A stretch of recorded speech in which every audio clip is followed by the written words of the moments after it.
Effect of wavelength and gap size. On diffraction.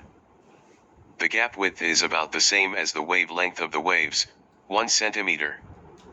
The wave fronts that pass through become circular and spread out in all directions. The gap is wide, 10 centimeters, compared with the wavelength, and the waves continue straight on. Some spreading occurs, but it is less obvious. Diffraction at an edge.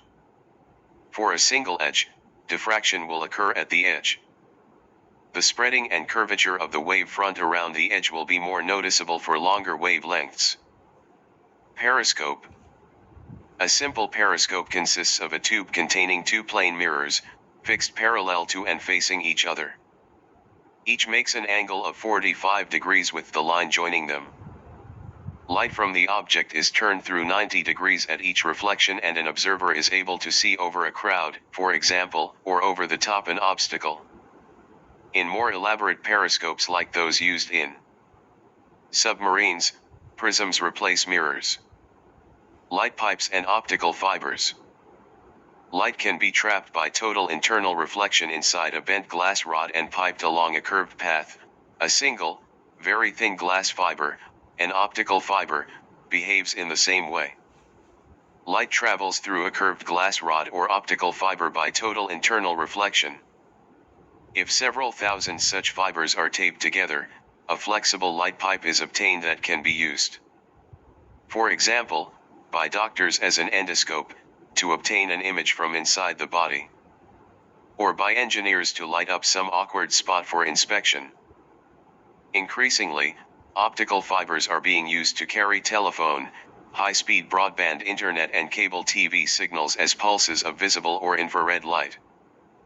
The advantages over copper cables for telecommunication purposes are that the use of light allows information to be transmitted at a higher rate and the data is more secure, because the cables are unaffected by electronic interference. They can be used over longer distances, since they have lower power loss. Are made of cheaper material. As they are lighter and thinner, are easier to handle and install. However, they are not as robust as copper cables and can break if bent too much. Magnifying glass. The apparent size of an object depends on its actual size and on its distance from the eye. The sleepers on a railway track are all the same length, but those nearby seem longer. This is because they enclose a larger angle distant ones. Their image on the retina is larger, your eye then more so, making them appear bigger. A converging lens gives an enlarged, upright, virtual image of an object placed between the lens and its principal focus f. It acts as a magnifying glass since the angle made at the eye by the image, formed at the near point, is greater than the angle made by the object when it is viewed directly at the near point without the magnifying glass. The fatter, more curved, a converging lens is, the shorter its focal length and the more it magnifies. Too much curvature, however, distorts the image. Spectacles. The converging lens in the eye will form a real inverted image on the retina. Since an object normally appears upright, the brain must invert the image.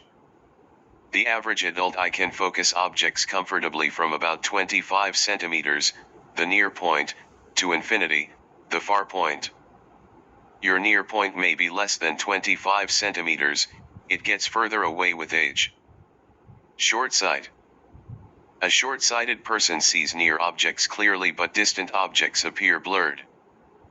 The image of a distant object is formed in front of the retina because the eyeball is too long or because the eye lens cannot be made thin enough. The problem is corrected by a diverging spectacle lens, or contact lens, which diverges the light before it enters the eye, to give an image on the retina b. Long sight. A long-sighted person sees distant objects clearly but close objects appear blurred. The image of a near object is focused behind the retina because the eyeball is too short or because the eye lens cannot be made thick enough. A converging spectacle lens, or contact lens, corrects the problem.